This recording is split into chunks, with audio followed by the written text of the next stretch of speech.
Hello, ladies and gentlemen. Welcome back to the Off the Dome podcast. This is Baller Nation. This is not a weekly podcast anymore because I haven't been here for I don't know, a month and a half, pretty much. I'm not even gonna get into why that is. I'm just gonna get into the NBA. Let's pretend that this is still that I didn't just take a fat break without telling anybody. Let's use our imaginations here for a little bit. Let's get this thing started right away. I'm not gonna waste no time. Okay. I will say actually the All-Star game's coming up, or like the voting and stuff's happening. There will be a guest on the show in the coming week. It'll probably be next week's podcast, if not the week after, and we're going to be drafting our All-Star teams. I'm going to be talking a little bit about the All-Star game this week in this show right now. The NBA All-Star fan vote. The second round of voting came out today as I'm recording this. I'm going to just try to fix my microphone a little bit so you can see me better. Yeah, so the All-Star fan vote second round just came out. I'm going to talk a little bit about the MVP race. I don't like talking about it too much. I do it a lot more than I should be doing it. I'm specifically going to be bringing up Steph Curry because I have a few opinions on Steph Curry that probably aren't very popular right now. Cam Reddish just got traded to the New York Knicks. Naturally, every single post on Instagram now is, Zion Williamson's going to go to the Knicks too, which it's the Knicks. It won't happen. Okay, I promise you that. It might, but it just won't work out for them. Like Zion will show up and not be that good because he's not the same as he used to be. It feels like the Memphis Grizzlies, John Morant, have been going off. They've won 10 games in a row. Actually, as I'm recording this right now, let me just sign into my computer and see the score of the game. As I'm recording this right now, they're 3 points down on the Minnesota Timberwolves just after halftime. I hope I don't jinx them here because I'm kind of cheering for them. They're a good team, small market team, doing really well right now in the Western Conference. It's a tough Western Conference. And if there's time, if I don't talk for too long, don't ramble on for too long, I want to talk about some players who will be missing the All-Star game, I think. And though it might not be unfair that they're missing the All-Star game, especially a lot of the guards that I will be bringing up, because there's so many guards that are deserving of an All-Star spot. There are some players in this league that won't make the All-Star game, deservingly so, rightfully so. All right, fair enough. There's only a certain amount of spots, but these players still need some credit. They need some recognition. But first, let's get into the All-Star fan vote. The All-Star fan vote just came out recently. DeMar DeRozan, LeBron James leading the way there. I'm gonna pull up the entire fan voting just so I can quickly reference it because. Let's be real. This fan vote, it's kind of fun, by the way. And as I'm recording this, it's the double vote day where you can vote twice, I think, or whatever. Anyway, LeBron James and Steph Curry obviously leading the way in the Western Conference. As it stands right now, Steph Curry would be the Western Conference captain for the All-Star game. I think LeBron's been the captain the last 3 or 4 years, maybe even 5 years in a row since they started doing the captaincy thing. I think LeBron's won it every single time for the West, or whatever conference he was in.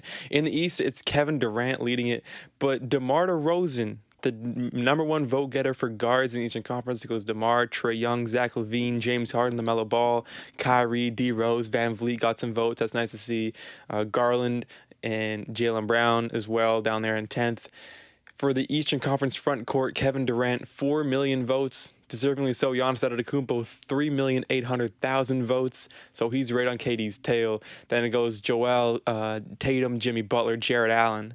Jarrod Allen. I want to say real quick, the fact that Jarrod Allen's getting a bunch of votes right now, I'm very happy about that. The All-Star game is in Cleveland, and if Jarrod Allen can sneak into the All-Star game, he's currently 6th amongst front court players in the Eastern Conference fan voting. I hope Jarrod Allen gets in just because it's in Cleveland and he's going to be a fan favorite, obviously, and he's been having a great season. He really has. Fun story about Jarrod Allen. I had him in fantasy. I drafted him, and I was really happy about that. But he had a pretty bad start to the year. He wasn't, statistically speaking, he wasn't that good on my fantasy team. And guess who did have a good start of the year, statistically speaking? Montrezl Harrell. So I traded Jarrod Allen for Montrezl Harrell. No, I dropped Jarrod Allen, picked up Montrezl Harrell, and I've been regretting it ever since. Thank God I have a bunch of other really good players on my team, though, because I'm good at fantasy basketball. Might be what I'm best at in this world, not going to lie. And then it goes Bam Adebayo, Pascal Siakam, Miles Bridges, and LaMarcus Aldridge as well in at 10th.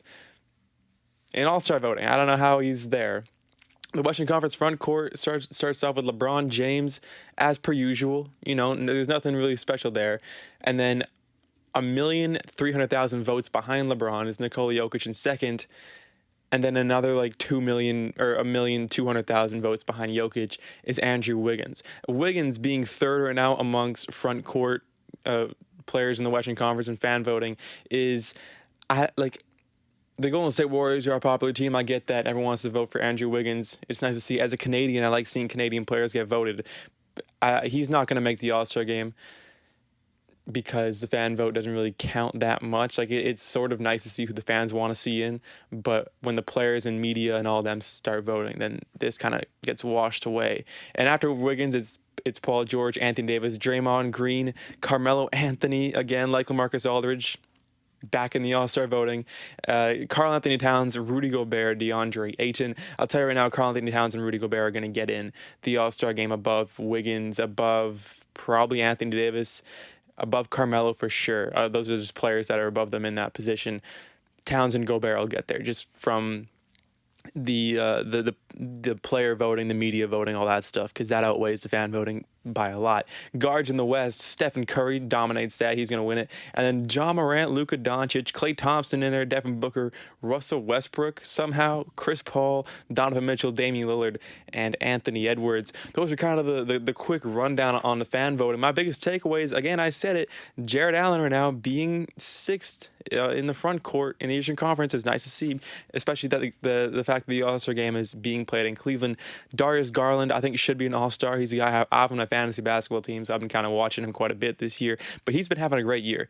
Darius Garland and again, it's in Cleveland. He's eighth though for Eastern Conference guards. Fan voting wise, I don't think he'll get it, but if who would I put him in there above? I'd probably put him above LaMelo Ball, Kyrie Irving, Derrick Rose, Fred VanVleet. Maybe he's a stretch right now because Fred VanVleet's another guy who I want to talk about later because he's a guy who I don't think he'll make the All-Star team. I don't think he will, even though I believe he does deserve it. So, yeah, those are kind of big takeaways. Obviously, guys like Klay Thompson aren't going to make the All-Star game regardless of how many fans are going to vote for them.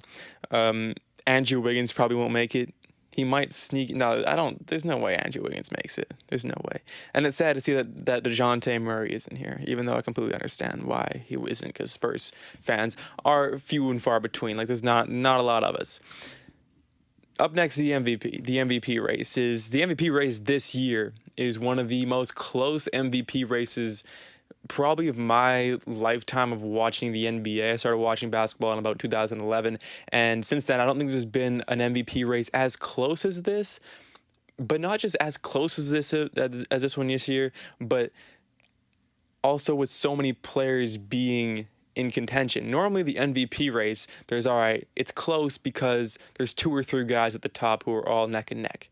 Last year, you could argue was kind of close with Stephen Curry and Nikola Jokic. Curry, the better player. Curry catches your eye.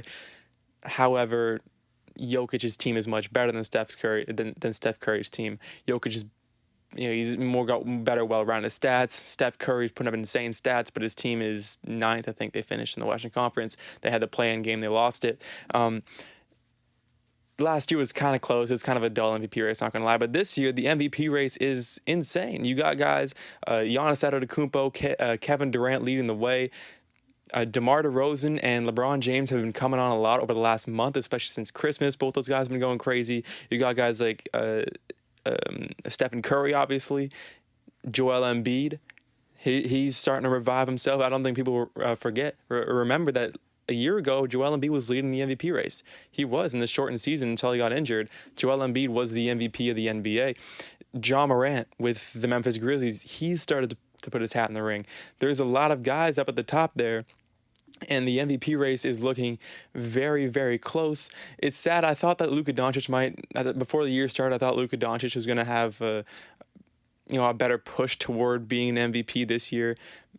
He's not even in the conversation. But I think but what I really wanted to talk about here, also Nikola Jokic as well. Nikola Jokic, I think Jokic this year is the most disrespected reigning NBA MVP ever. People, it's like it didn't even happen. It feels like the last MVP winner was Giannis Antetokounmpo, because Jokic is getting hardly any respect. He's doing amazing things this year, but because he's in Denver, because of his style of play, dare I say, because of the way he looks, doesn't look like a basketball player at all. He just doesn't.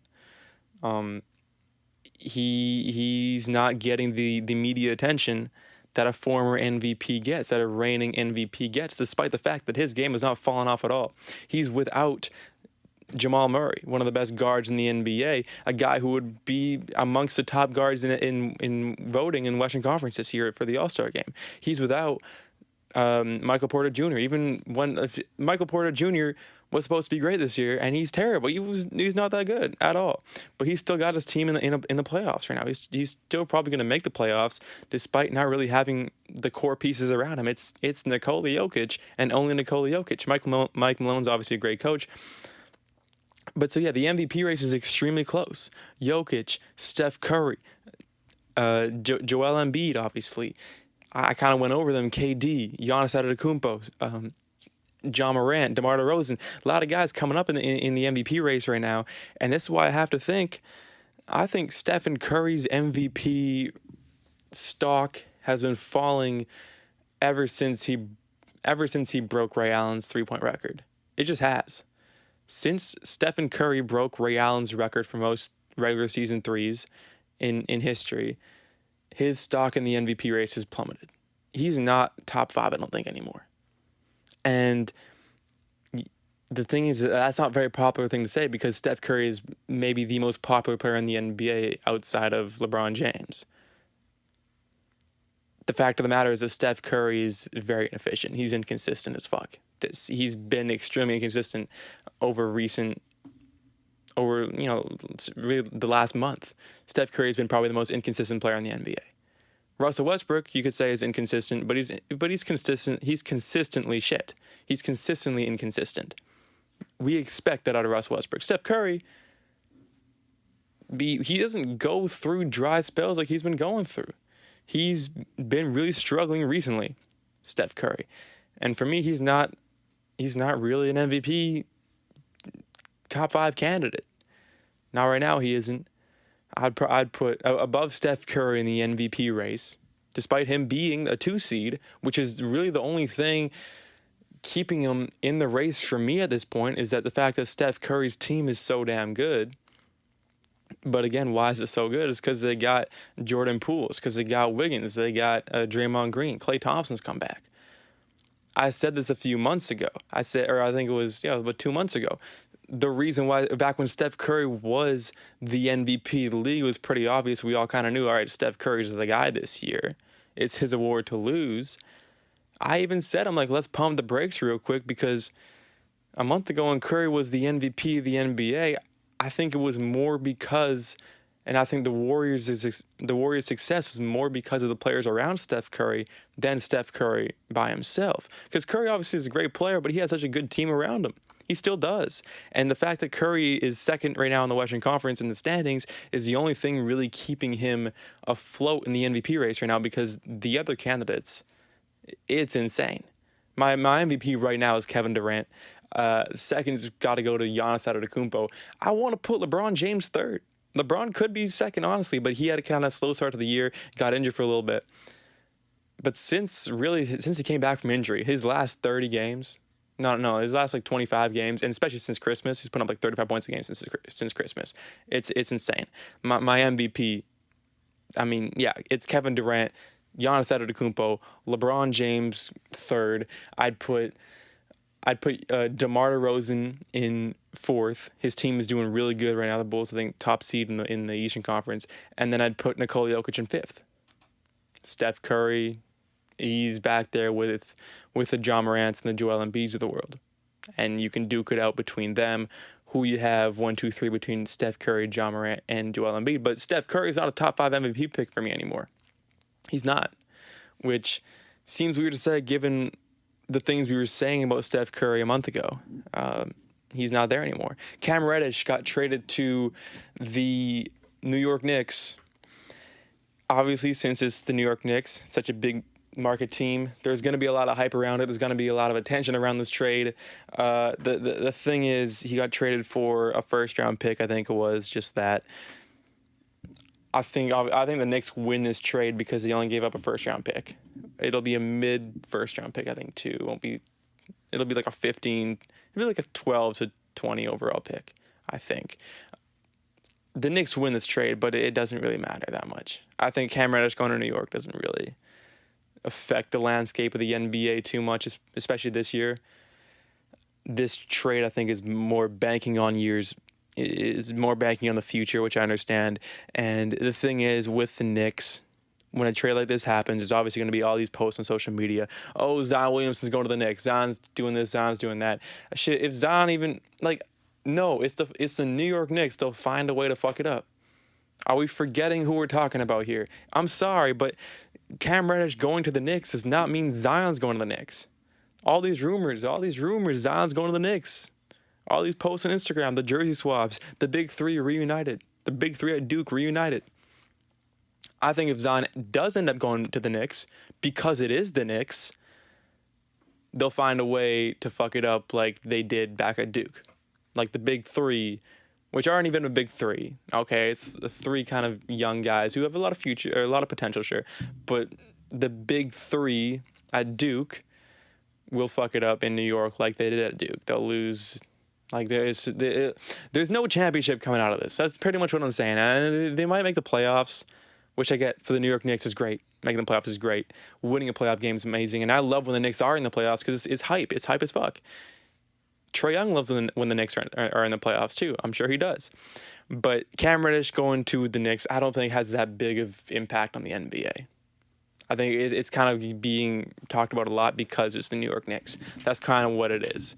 And I'm a Spurs fan, but would I really want to trade for Cam Reddish? Not really, unless we give up someone like, I don't know, Doug McDermott, some shit like that. But I mean, really, even if you give me, if the Spurs traded Cam Reddish for Jakob Poeltl, I'd be disappointed in that trade. I'd be like, why do that? I'm just saying that Cam Reddish for me is not that good of a player. Like he's not. I don't have that much faith in Cam Reddish, which is too bad. Up next, the Memphis Grizzlies and Ja Morant. I don't know if you guys have been paying attention to this. They're fucking good. Ja Morant's insane. As I'm recording this, the Grizzlies are up by 1 on the Minnesota Timberwolves right now in the third quarter, trying to make it an 11-game win streak. But as I'm sitting here, the Grizzlies, they won 10 in a row, and Ja Morant, he's looking like young Vince Carter out here. He really is. His vertical is insane. That two-handed block he had against the Lakers is insane. He had an alley-oop against the Lakers, which was insane recently as well. And on this winning streak as well, the Memphis Grizzlies have beaten some really good teams. The Grizzlies' last 10 games or whatever, they've beaten some very good teams. And it's not just Ja Morant. That's the thing, too. With the Grizzlies, it's not just Ja Morant. Okay? Jaren Jackson's obviously been going crazy. Desmond Bane, I think he's in his second year. His his 3-point percentage is through the roof. I think that the Grizzlies are right now. They're currently fourth in the Western Conference. They're a team that I'm very excited for going forward. And I said this I know I remember me saying this, but I've always been excited for the Grizzlies. Jaren Jackson Jr., Brandon Clark got drafted there, which I'm hyped for. Ja Morant as well, obviously. But I like the Memphis Grizzlies. They're a small market team, and I'm a big fan of small market teams. I love when small market teams win championships. The Milwaukee Bucks just did it. Okay, and they did it against the Phoenix Suns. Small market teams in the NBA Finals, I love. I really do, and I think that the Memphis Grizzlies can be that next team. They can be that next small market team to make it to the NBA Finals and hopefully win an NBA championship. And this is a team that I'm having difficulty cheering against because, again, it's a small market team, but the thing is, too, they're so young, and it doesn't even seem like they have that many star players. A lot of the guys in Memphis Grizzlies, if I had read out this roster to you at the start of the year, would you genuinely think that they would be a top 10 or really a top two team in the NBA? NBA.com had this team as the number 2 ranked team a couple weeks ago. I think it was actually last week. But if I had read this team out, Zaire Williams, Kyle Anderson, Jaren Jackson Jr., Desmond Bain, John Morant, Xavier Tillman, DeAnthony Melton, Brandon Clark, John Concher, Tyce Jones, Jarrett Culver. Like, these are young guys who sure have a lot of potential, but do they have any business being as good as they are this year? No, but they are, and I love it, and I'm here for it. I'm here for the Memphis Grizzlies. I want to see them do great. I want to see them go in the playoffs and make a deep playoff run. I want to see the Grizzlies go up against the LA Lakers in the playoffs, and I want to see John Morant in that tough battle against guys like LeBron, Carmelo Anthony, Anthony Davis, guys who have been through it, Russell Westbrook, guys who have been through the experienced LA Lakers against the Memphis Grizzlies. I think would be an amazing playoff series. And it's a win-win, I think, for the fans and for the players. The Memphis Grizzlies, if the Grizzlies were to go up against the Lakers in the playoffs, I think it'd be the best thing for them.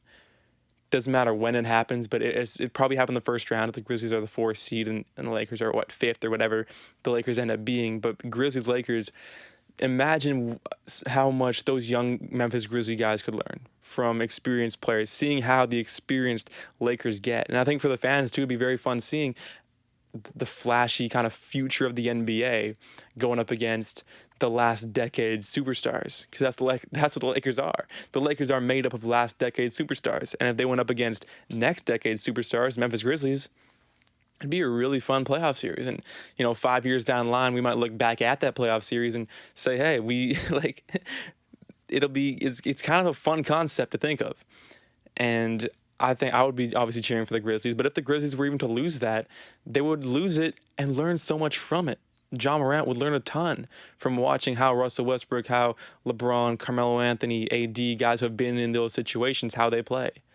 And I think it'd be really fun. Anyway, yeah, that's pretty much it for the Off the Dome podcast this week.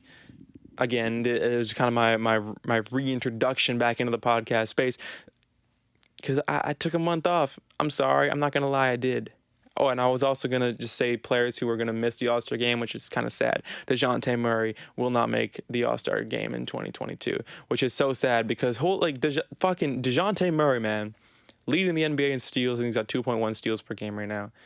8.9 assists per game right now. 8.6 rebounds per game. 19 points per game. Dejounte Murray, man, he's on such a bad team, and it's such a small market team as well. He's not going to make the playoffs. Or he's not going to make the All-Star game, which is sad. Dejounte Murray should be an All-Star. He really should be. The way he's playing, he's the future. And all the NBA fans need is for Dejounte Murray to get traded to a team that is a big market. Look what happened to Patty Mills. Patty Mills went to the Brooklyn Nets. Now everyone loves Patty Mills. Everyone's like, oh, Patty Mills. I'd rather have Patty Mills than Russell Westbrook right now. Not really a hot take, kind of true. But Dejounte Murray needs that move. Dejounte Murray needs the bag. He needs to move to, I don't know, like the Lakers or the Golden State Warriors. Oh, Dejounte on Golden State, that'd be disgusting, bro. They dominate. Or like the Knicks or something like that, where he's in the spotlight and he's on national TV every night because the NBA world is being robbed of one of the best young players in the NBA, one of the best point guards in the NBA. Because he plays on a small market team. Dejounte Murray has no recognition whatsoever right now, which is kind of sad to see. Anyway, ladies and gentlemen, that's it. That's the Off the Dome podcast for this week. It's whatever, I'm feeling good, living better. Drake once said that. Peace out, y'all.